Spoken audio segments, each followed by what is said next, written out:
В прямом эфире телеканал «Якутия-24». Вы смотрите итоги дня. В студии Влад Давыдов. Добрый вечер. На реке Лена активная фаза ледохода проходит на территории Кобяйского и Намского районов и столицы республики. Нижняя кромка находится в 50 километрах выше села Сангары. Затопленными остаются 3 населенных пункта. Это Актемцы, поселки Хатачу и Рассолода. По остальным терпящим бедствие селам расскажем чуть позже. Всего из-за паводка пострадало 173 дворовые территории, в которых проживают 423 человека. Из них 162 ребенка. Сообщается, что все жильцы заблаговременно расселены по родственникам и знакомым. Ну а на реке Алдан нижняя кромка наблюдается в 20 километрах до устья реки. А на реке Амга ледоход вышел в устье. После ощутимого спада вода в селе Чариктей Усть-Алданского района вновь превысила критический уровень на 60 сантиметров. Затоплено 46 дворовых территорий, в том числе 12 домов. В пункте временного размещения находится 16 человек. Сегодня там объявили режим ЧС. Из населенного пункта эвакуировали 100 жителей. Вода поднимается и в другом населенном пункте Усть-Алданского района в селе Дыгдал. Вертолет Ми-8 сегодня будет перенаправлен туда из села Чариктей. Такое решение приняли на совещании комиссии по ЧС под руководством первого вице-премьера Алексея Колодезникова. Как доложил глава Усть-Алданского района Алексей Федотов, с селом Дыгдал на данный момент нет транспортного сообщения и связи. Поэтому оперативная группировка МЧС перенаправляется в этот поселок. Сколько там опор пострадало? Место. Ну, больше сотни. Больше сотни. Сегодня подготовлены погрузки 2 генератора на Ми-26. Завтра он уйдет в Усмане. Соответственно, с Усмани еще сутки на Ильдикан. А с Усмая как будете доставлять в Ильдикан? Дизельную станцию? Над восстановлением электроснабжения работают и в Усть-Майском районе. На этом же совещании решили завтра доставить 2 дизель-генератора грузовым вертолетом Ми-26 в поселок Эльдикан.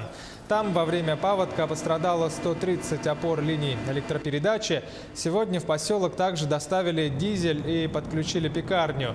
А с водозабора частично подается электроэнергия на соцобъекты. Запущена котельная. Поступила заявка от энергетиков доставки 2 единиц дизельных станций. Алексей Засимович, я прошу дать разрешение завтра поднять Ми-26 и весь груз мы завтра доставим до Усть-Мая. В Усть-Майском районе ситуация в целом остается сложной. Там продолжаются спасательные работы, а местами приступили к восстановлению ущерба. Накануне в райцентр доставили гуманитарный груз и технику для восстановления мобильной связи и электроснабжения, а спасательные работы экстренные службы ведут в 3 пострадавших от наводнения поселках. О ситуации в Усть-Майском Улусе в сюжете Саргаланы Захаровой.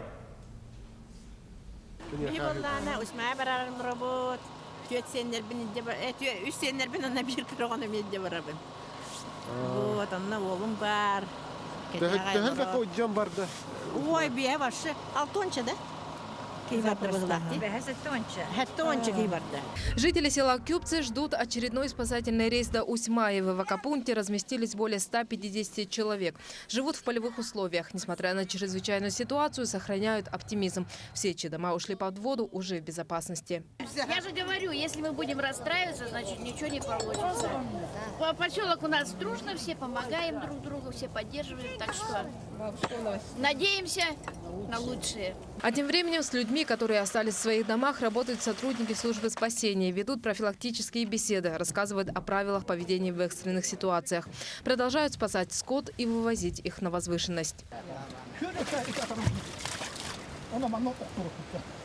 Первый день работ, получается, это 13-14 мая была произведена эвакуация крупного рогатого скота с подтопленных хлевов.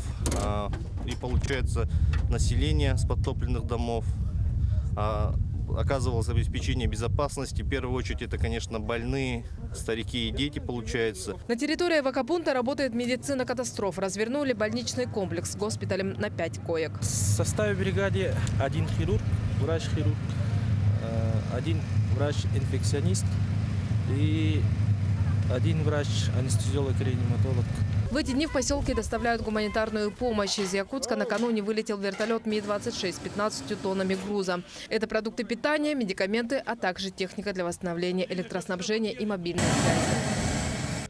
Это по взаимодействию с администрацией. В первый же день были приняты также меры. Это по оказанию помощи продуктами питания силами Усьмайского района и поселка. С 15-го уже начала поступать гуманитарная помощь. Это по линии правительства. Пока-пока. Сарглана Захарова, Афанасий Николаев, Виталий Абрамов, Усьмайский район.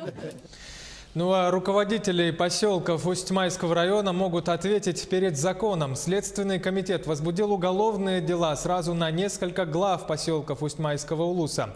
Муниципальных чиновников подозревают в халатности и ненадлежащем исполнении своих обязанностей, что привело к затоплению поселков. Речь идет о руководителях 3 населенных пунктов Эжанцы, Эльдикан и Кюбцы. Следователям предстоит установить все обстоятельства произошедшего и выявить круг людей, ответственных за принятие или непринятие экстренных мер. Как следует из материалов проверки, проведенной прокуратурой, нарушение прав и законных интересов граждан стало возможным по причине ненадлежащего исполнения обязанностей со стороны должностных лиц муниципальных образований. Кюбский национальный наслег, поселок Эльдикан, а также Эжанский национальный наслег. Согласно информации рабочей группы по отслеживанию паводковой обстановки Усть-Майского района, по состоянию на 8 часов 17 мая текущего года в зону подтопления в данных населенных пунктах попало 582 дома, 287 объектов индивидуального жилищного строительства, в которых проживало 1217 человек, в том числе 314 детей. Остается напряженная обстановка и в Татинском районе. В селе Чемнаи уровень воды выше критической отметки на полметра. Затоплено 198 дворовых территорий и 60 жилых домов. А в Харбалахе вода отступает со скоростью сантиметр в час. Сейчас критический уровень превышен на 24 сантиметра. Затоплено 84 дворовые территории и 54 дома. В Актемцах Хангаласского района вода остается на прежней отметке 5 метров 45 сантиметров, при критической отметке 4 метра 80. На 8 сантиметров снизился уровень у Табаги, однако отметка все еще значительно превышает критическую. Для устранения затора на Олене на реку вышел ледокол «Капитан Бабичев». Экипажем в составе 18 человек руководит опытный капитан Роман Денисенко. Такие операции пароходством ранее проводились не раз и всегда давали положительные итоги. Якутяне продолжают всестороннюю помощь пострадавшим от паводка улусам республики. Поддержку оказывает простой народ, также предприятия, компании, организации и другие районы республики. Не останется в стороне и Нерюнгринский район. Екатерина Павлова подробнее. Нерюнгринский район окажет помощь пострадавшим от паводка улусам. По всем СМИ и социальным сетям был разослан призыв главы района о помощи и банковские реквизиты для перечисления средств на оказание материальной помощи гражданам, пострадавшим от паводка. Мы бы не хотели оставаться в стороне, окажем всевозможную помощь пострадавшим от наводнения. Конечно, мы очень переживаем за людей, пострадавших при наводнении. И хорошо, что у нас здесь открылся пункт приема вещей гуманитарной помощи. Еще Лев Толстой великий сказал, что равнодушие – это душевная подлость. И мне кажется, никто из нас не должен оставаться в стороне. В республике есть большой опыт и добрые традиции совместного устранения последствий паводков. В авральном режиме на восстановлении Ленска работали посланцы Якутугля и других предприятий и организаций Нерюнгринского района. Специалисты и рабочие Южной Якутии помогали деньгами, спецтехникой, строительными материалами, рабочей силой. И на этот раз нерюнгринцы готовы помочь землякам не только материально. В здании спортивного комплекса «Горняк» создан пункт сбора гуманитарной помощи, куда люди везут вещи, одежду, предметы быта, продукты. Кто чем может помочь. Уже первые активные люди нашего района у нас побывали, принесли необходимые вещи. Сбор непосредственно осуществляется в рабочие часы стадиона. Это с 9 часов утра до 21 часов вечера. Хотелось бы пожелать, чтобы люди приносили упакованные вещи, ну и, соответственно, была какая-то опись предметов. Это поможет не только нам в приеме, но и самим жителям, которые пострадали от паводка. Будет удобнее выбирать вещи. Призыв о необходимости сплотиться и помочь людям восстановить разрушенные стихией дома, домашнее хозяйство и потерянное имущество нерюнгринцами услышан. Они объединяют усилия и помогают пострадавшим улусам. Екатерина Павлова, Сергей Козюра, Нерюнгри. В 11 школах затопленных населенных пунктов приостановили занятия, однако учебный процесс полностью прерван не будет. Дети учатся в соседних поселках и дистанционно. Об этом и о том, как идет подготовка к ЕГЭ в программе «Актуальное интервью» нашего телеканала сообщила первый замминистра образования и науки республики Феодосия Габышева. Есть ситуация, особенно в Усмайском улусе, где будут, возможно, изменены пункты проведения ЕГЭ. Но еще есть время, 10-12 дней, поэтому мы очень надеемся, ситуация стабилизируется, и дети будут сдавать, если там будет и связь, и свет, будут сдавать на местах. Но ситуация под контролем, поэтому сегодня я хочу сказать, что в основном мы всегда учитываем ситуацию и пожелания родителей. Стали известны сроки вскрытия северных рек Якутии. По предварительным данным, начало ледохода на реке Колыме ожидается у Зырянки 21 мая. Вскрытие Яны состоится также 21 числа, а у Верхоянска и Индигирки 23 мая на Устнере. Ну а на реке Колыма уже наблюдаются процессы разрушения ледового покрова. На реках Индигирка и Яна пока ледостав. Сегодня на 7 часов утра в селе Мегина-Алдан уровень воды составляет 690 сантиметров. Вода начала падать с 3,5 часов ночи, и у нас убыль составляет минус 29 сантиметров. Данной сейчас информации у нас 53 дворовых усадеб в зоне подтопления. Там 36 дворов, из них частично, а остальные вокруг дома вода, и на 10 домах сверху пола вода появилась. Это вечером, когда 719 сантиметров было. Так, там проживает 119 людей, из них 38 детей. Некоторые у себя остались, некоторые по родственникам ушли. В эвакопункт у нас люди, 4 человека подошли. Электроэнергия у нас работает стабильно, а котельная работает стабильно. Суда на воздушной подушке возобновили перевозки через Лену по маршруту Якутск-Нижний Бестях и обратно. На несколько дней им пришлось приостановить работу из-за неспокойного ледохода. Сколько судов сейчас ходит и сколько стоит переправиться на тот берег? Вся информация у Кристины Якуповой.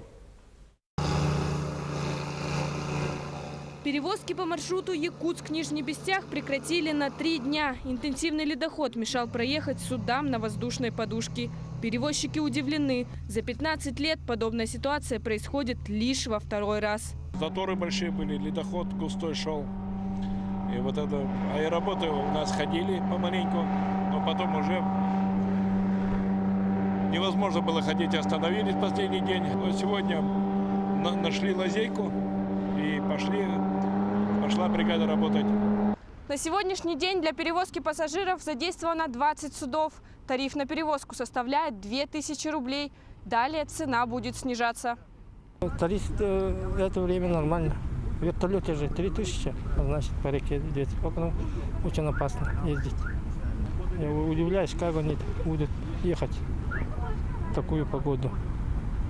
Там же большая речка же, наверное, много льда, опасно же. Ситуация на реке остается напряженной. Нужда заставляет людей переправляться на другой берег. Спасатели настоятельно рекомендуют, пока не пройдет основная фаза ледохода, воздержаться от поездок по реке. Обстановка на реке-то я бы не сказал бы, что очень-то хорошая. Но в любой момент может это вот, который сейчас стоит, перемычка, это самое затор, может любое время рвануть она. Понимаете? Но ребята ходят, пока работаем. Кристина Якупова, Семен Семенов, Якутск.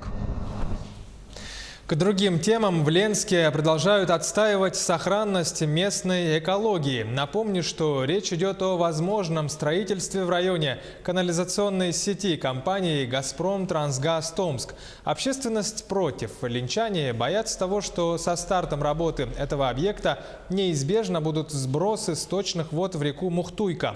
В курсе всей ситуации наш корреспондент в Ленске Светлана Балеева. Общественность Ленска пытается не допустить дальнейшее строительство канализационной сети компании «Газпром» и спуск сточных вод в реку Мухтуйка. Борьба длится уже несколько месяцев. Написаны письма в прокуратуру, правительству республики, президенту России и «Газпрома». Но ни на одно письмо ответа не получено. Строительство продолжается. Стройка продолжается. Значит, слив этот у них в плане стоит. Как они говорят, проект мы этот не можем отменить. Мы на этом не остановимся. Значит, мы прекрасно понимаем, что нас как бы, повозмущаетесь, и все на этом закончится. Нет, на этом не закончится, мы все равно не позволим сделать этот сброс. Не допустит сброс сточных вод в реку и Роспотребнадзор, так как это запрещено по санитарному законодательству. То есть само строительство не было согласовано на уровне управления Роспотребнадзора в республике. Представители «Газпрома» обратились в Министерство охраны природы и напрямую согласовали проект там. Получается, сброс сточных вод в черте города по санитарному законодательству запрещен. Они должны согласовать, все-таки рассмотреть варианты подключения своей системы канализации в общую городскую систему и таким образом канализовать свой вахтовый поселок в черте города именно с городской канализационной системой. Также Ирина Ступкина добавила, что проект, в котором предполагается спуск сточных вод, какую бы степень очистки они не прошли, в реку Мухтуйка согласование в Роспотребнадзор не пройдет. Сегодня прокуратурой района после проведения проверки в адрес директора компании дано предписание. Мы подготовили предостережение, объявили его директору предприятия, то бишь это линейное производственное управление магистральных трубопроводов «Газпром Трансгаз Томск». Предупредили о том, что недопустимо нарушать требования законодательства, и предупредили о мерах ответственности за нарушение. Получить комментарии директора компании «Газпром Трансгаз Томск» нам не удалось, так как это сделать невозможно без согласования с вышестоящим руководством. Письма направлены. Мы продолжаем следить за развитием событий. Светлана Балеева, Виталий Андреев, Ленск. Сейчас короткая реклама. Смотрите нас далее во второй части итогов дня. Между городом и садоводствами в Ленске начал курсировать специальный дачный автобус. По каким дням и какому расписанию будет ездить маршрутка? Постановка от культового якутского режиссера Сергея Потапова. В Русском драмтеатре намечена премьера спектакля «Дни Турбиных». Как прошла заключительная репетиция труппы? Алдан ожидает гостей. На республиканский СЭХ собираются приехать журналисты, писатели из Словакии. Кто эти иностранцы и почему они влюблены в Якутию? Об этом и о многом чуть позже. Это «Якутия-24» в прямом эфире. Мы продолжаем итоги дня. В арктических районах будут готовить специалистов для работы на крупном промышленном предприятии. Сегодня компании «Алмазы Анабара» и Госкомитет Республики по занятости населения подписали соглашение о сотрудничестве. Совместная работа сторон запланирована по линии приоритетного регионального проекта «Местные кадры в промышленности» с 2018 по 2022 годы. Согласно этому документу, в арктических районах республики, где находится производство алмазодобывающей компании, начнут обучать местное население рабочим специальностям. Сегодня существует дефицит именно рабочих кадров, сообщил заместитель гендиректора Алмазов-Анабара Александр Соловьев. А у местного населения, которое готово работать на производстве, зачастую нет возможности выехать на обучение в Якутск. Соответственно, с дальнейшим трудоустройством в нашу компанию. Поэтому мы этим соглашением подписали в том числе и дорожную карту, да, потому что такая работа должна вестись системно. И прошедшие отчеты правительства в феврале этого года, где присутствовала в том числе и наша компания на этих отчетах, показала, что такое взаимодействие оно очень эффективно, и поэтому мы этим соглашением заложили такую хорошую традицию, и мы сейчас будем в рамках этого соглашения работать, мне кажется, наиболее эффективно. На территории Алданского района обнаружили 3 фрагмента отделяющихся частей ракеты-носителя «Союз-2». Сложности при эвакуации найденных фрагментов могут возникнуть из-за густой растительности, а также горных склонов. Об этом сообщили специалисты рабочей группы Министерства охраны природы региона. Напомню, в республике с 15 мая возобновились работы по поиску и вывозу из районов падения фрагментов отделяющихся частей ракеты на территориях Алданского и Вилюйского районов. В Ленске начал курсировать дачный автобус между городом и садоводствами. По каким дням и какому расписанию будет ездить маршрутка, сколько стоит проезд и сохранились ли бесплатные билеты для льготников, как в прошлом году. Все подробности у коллег в Ленске. Со вчерашнего дня в Ленске запущен дачный автобус. Ездит 23-местный ПАС ежедневно. Теперь садоводы могут без проблем добраться до своих дачных участков и обратно домой.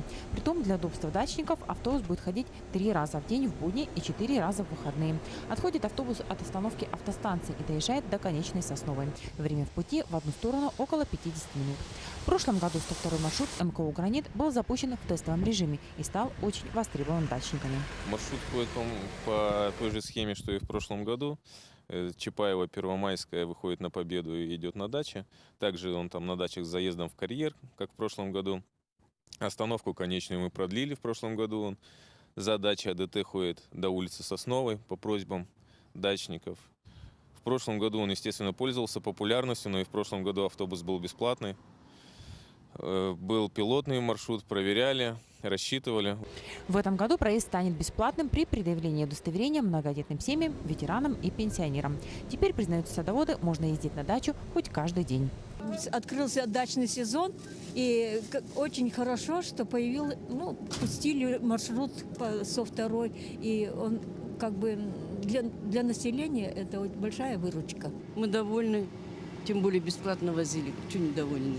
И нынче нам, пенсионерам, тоже бесплатно. Остальным дачникам поездка до дачи обойдется в 40 рублей. За крупногабаритный багаж нужно будет доплатить еще 10 рублей. Через пару недель, по словам механика «Гранит» Дениса Никулина, когда пойдет основной поток дачников, на маршрут выйдет автобус с большей пассажировместимостью.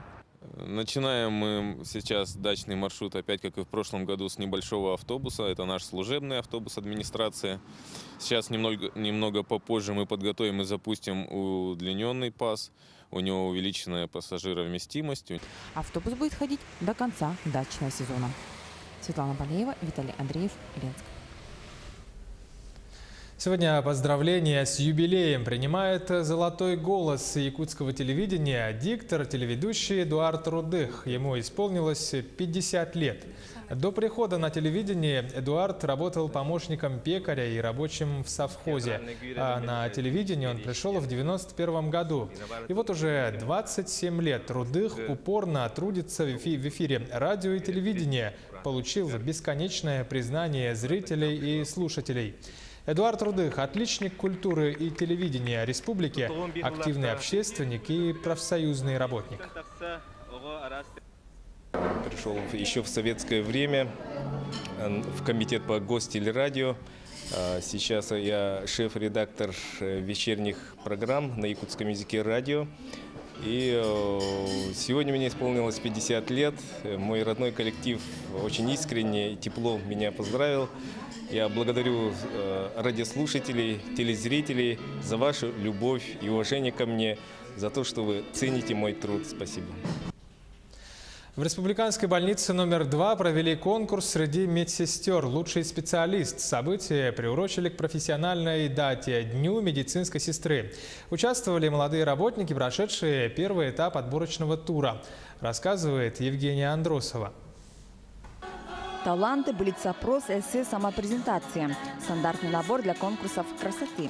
Только участницы необычные. На сцене 5 медсестер из разных отделений. Ожогового, хирургического, неврологического и травматолога-ортопедического. Именно средний медицинский персонал непосредственно очень взаимосвязан с пациентами. Получается, если врач приходит, проводит осмотр, назначает лечение, то медицинская сестра в круглосуточном режиме находится всегда возле него. Естественно, когда что-то ему надо, какие-то его потребности нужно выполнить, конечно, это сделает медицинская сестра. И она, если не словом, то делом. Если не делом, то словом. Медицинская сестра – это не работа, а призвание, говорят конкурсантки. Именно от них зависит дальнейшее выздоровление пациентов. Жюри было сложно выбрать победительницу. После долгого обсуждения звание «Лучший специалист» присудили Аине Мордовской, медсестре хирургического отделения. С профессией она определилась еще в детстве. Большой опыт на будущее, можно сказать, что все равно такие конкурсы будут. У меня самые лучшие, прекрасные, добрые коллеги, которые меня поддерживают всегда и везде. Конкурс приурочен ко Дню медсестры. Сегодня наградили и ветеранов. Мария Черяева трудится медсестрой 35 лет. В Якутию приехала из Бурятии в далеком 1983 году. Ей вручили нагрудный знак за верность профессии. Пожелать молодым, чтобы добросовестно работали. Хочу также поблагодарить администрацию нашей больницы за поддержку нас, за то, что помогает нашей работе. В республиканской больнице номер 2 трудится 571 медицинская сестра. Одна смена длится целые сутки. Пациенты благодарны в первую очередь им. Евгения Андросова, Александр Жуков, Якутск. На республиканский СЭХ, который пройдет летом в Алдане, собираются приехать журналисты, писатели из Словакии. Это их не первый визит в Якутию. Кто эти иностранцы и чем так покорила гостей наша республика, по их признанию? Сюжет Татьяны Вахниной.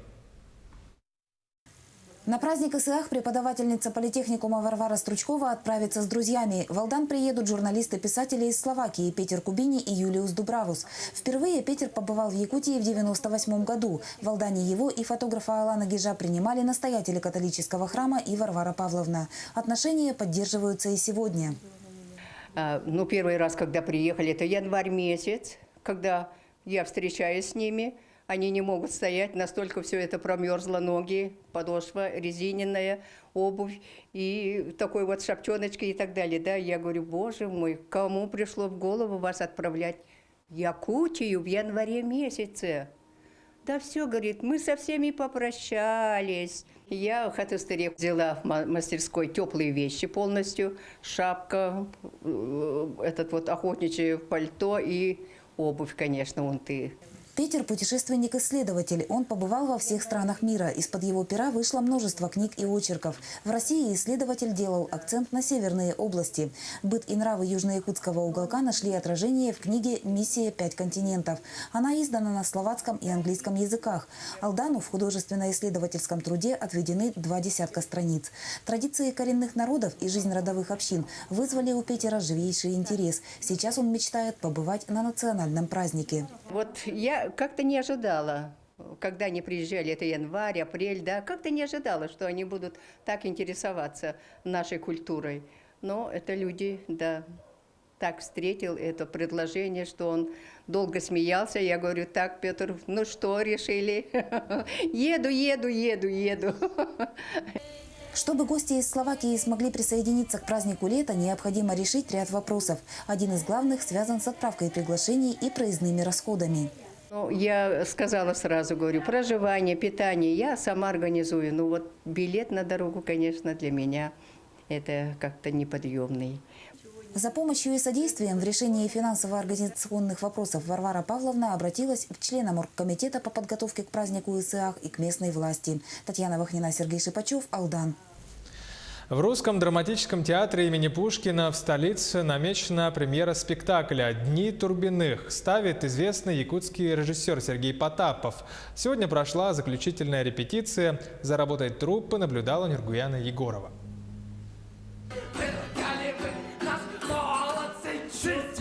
Что ты поешь. Это кухаркины песни. Поешь что-нибудь порядочное. Сергей Потапов не первый раз ставит Булгакова на сцене театра. В режиссерской копилке уже есть «Последние дни о гибели Пушкина». Теперь «Дни Турбиных» на основе романа «Белая гвардия». Сюжет построен вокруг гражданской войны. На фоне смены власти, падения режима гетмана Скоропадского происходит трагедия семьи Турбиных. Из-за цензуры спектакль отменяли и возобновляли несколько раз. Лена, позволь ночевать. Не дойду до дома, совершенно замерз. Мне предложил директор вот эту пьесу, да. Но так как я оставил Булгакова, и поэтому тогда мне понравилось с ним работать, и как-то я с удовольствием согласился на это. Да, ребят я хорошо знаю, вот. Давно знакомы. Смотрел спектакли, которые здесь идут, и поэтому как-то легко. Большой спектакль в Русском театре Сергей Потапов ставит впервые. Артисты воспринимают его как режиссера, мыслящего нелинейно. «Дни Турбиных» – не классическая постановка. Каждый зритель воспримет ее по-своему. Для нашего театра это что-то новое.